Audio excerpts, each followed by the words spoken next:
Salut et bienvenue sur le cours de trigonométrie. L'objectif de ce cours, c'est que tu te familiarises avec le cercle trigonométrique et la notion de radian et que tu saches aussi placer des points sur ce cercle. Allez, on est parti.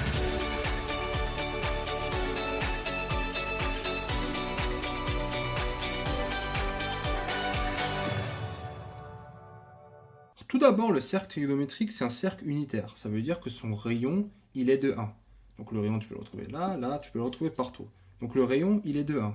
Ensuite, il y a toujours une notion d'angle qui est rattachée à ce cercle. C'est-à-dire, si on regarde ici les angles, on a là l'angle 0. Et au fur et à mesure qu'on ouvre, ici, imagine-toi vraiment quelque chose qui s'ouvre, il y a l'angle qui va s'ouvrir en même temps. Par exemple, ici, le point J, j'aurai un angle de 90 degrés, comme je l'ai marqué ici, etc., etc. Sauf que on va arrêter de travailler avec des angles, mais on va plutôt travailler avec des radians. Pourquoi on utilise les radians déjà ? C'est légitime de se demander ça, parce que par la suite, on va travailler avec des cosinus et des sinus, et ça a beaucoup plus de sens de travailler avec des radians quand on travaille avec ces fonctions trigonométriques. Mais ça, on va y venir encore. Revenons à nos radians. Ici, j'ai 0. Si je fais un demi-tour, j'ai combien de degrés? J'ai 180 degrés. Et si je fais un tour entier, j'ai 360 degrés. Logique, hein. Quand une personne se tourne, elle fait 360 degrés, donc c'est un tour complet. Quel est l'équivalent entre ces degrés et ces radians? En fait, il y a la notion de pi qui va rentrer là-dedans. Donc la valeur pi, elle va nous aider. C'est une valeur qui fonctionne très bien avec les radians. Ce qui va se passer, c'est que 2pi radians, je vais arrêter de décrire les radians par simplicité, mais disons que 2pi, c'est égal à 360. Donc 2pi radians est égal à 360 degrés. 2pi, donc un tour en entier, c'est 360.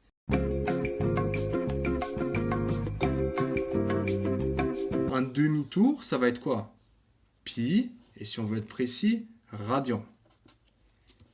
Un quart de tour, ça va être pi, et lui, je le divise par combien? Par 2. Donc j'ai pi sur 2 ici.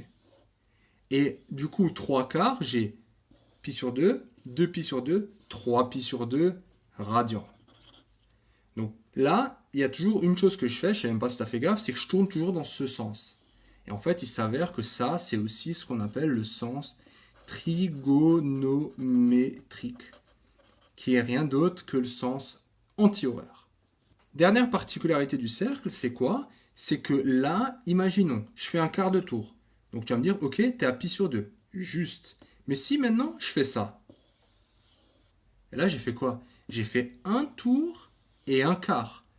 Comment on différencie si j'ai fait un tour et un quart ou si juste c'est un quart de tour? La particularité du cercle trigonométrique, c'est qu'on a enroulé la droite réelle autour de ce cercle. Alors bon, ça paraît un peu compliqué, mais c'est très très simple. Regarde, là j'ai le point 0. Je fais un quart de tour, je suis à pi sur 2. Je fais un tour, donc un demi-tour, je suis à pi, 3 pi sur 2. Et là, au bout d'un moment, après un tour entier, je suis à 2 pi. Et en fait, ce qui se passe, donc 2 pi c'est juste une valeur.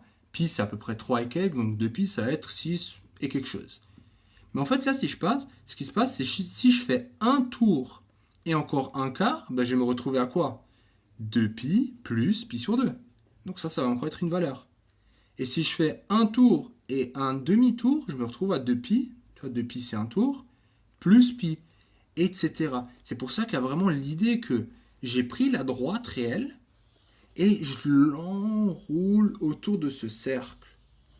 Donc ce que tu vas remarquer, c'est que tous les multiples de 2pi, par exemple 2pi, je vais me retrouver un tour, plus 2pi, ça veut dire que je fais encore un tour, je vais me retrouver avec 4pi, 6pi, 8pi, etc., etc. Donc au niveau de l'angle, si je représentais ça sur le cercle, tous ces multiples, ils vont toujours être en ce point.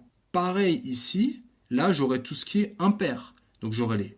Parce que 2pi plus pi, ça fait 3pi. Donc je vais avoir 3pi plus 2pi, 5 plus 2, 7 plus 2. Donc tu vois, quand je dis 2pi, c'est tout le temps plus un tour, tu vois.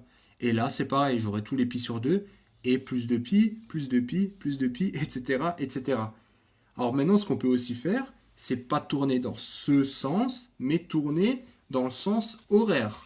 Et on aurait ce cas de figure. Là, je pars de 0. Si je tourne sens horaire et pas sens trigonométrique, je vais partir dans les négatifs. Donc là, au lieu d'avoir pi, je vais avoir moins pi.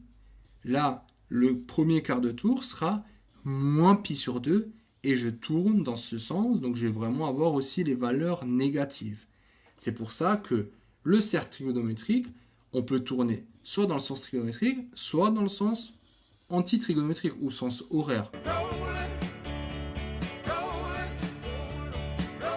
Voyons maintenant les valeurs qu'il faut savoir placer.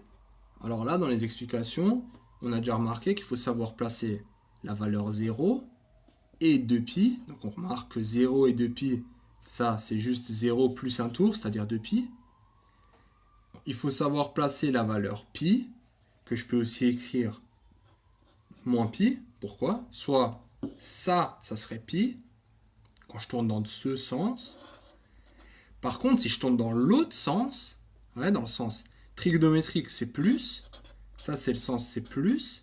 Et dans l'autre sens, c'est le sens horaire. Donc, ce sens, il serait négatif. Donc, c'est pour ça que là, j'aurais moins pi. Autre valeur qu'il faut savoir placer, c'est pi sur 2. Donc, pi sur 2, c'est lui divisé par 2. Donc, on sait que, si on réfléchit en degrés, c'est si là, j'ai 180, là, j'ai pi sur 2, c'est-à-dire que j'ai mon angle droit. Donc, pour mon angle droit, là, je vais avoir la valeur pi sur 2. Alors, je te la fais dans l'autre sens pour que tu t'habitues. Si là, j'ai plus pi sur 2, en partant dans l'autre sens, j'ai moins pi sur 2. Alors là, tu peux me dire, oui, c'est juste, très bien. Mais ce que j'aurais aussi pu faire, c'est, je vais dans ce sens, j'ai pi sur 2, et après, je continue. Donc là, je vais avoir pi, et là, je vais avoir pi, et j'ajoute encore un quart. Donc, je peux aussi dire que ça, c'est aussi égal à 3 pi sur 2. Donc, on comprend bien que les valeurs, même si elles sont différentes sur le cercle, elles peuvent se placer sur le même point. Donc là, on a fait pi, on a fait pi sur 2, et maintenant, on va faire pi sur 3. Cet angle-là, on va le partager en 3.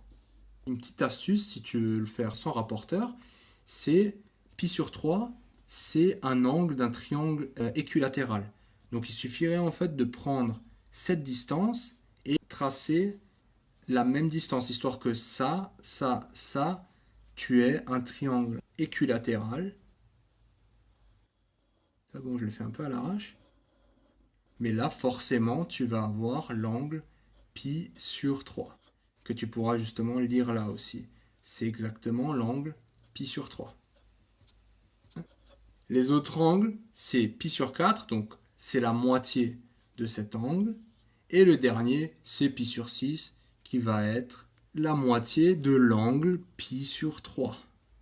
Ok? Voilà. Félicitations d'être arrivé jusqu'au bout de cette vidéo. Cette vidéo t'a plu? Ça tombe bien, il y en a encore. Sur matrix.fr, tu peux non seulement télécharger le résumé de cette vidéo, mais aussi retrouver tout ton programme avec plein d'exercices corrigés étape par étape. Tu peux aussi défier tes amis dans des jeux et te mesurer à la communauté Matrix pour gagner un cadeau tous les mois. On se retrouve sur matrix.fr.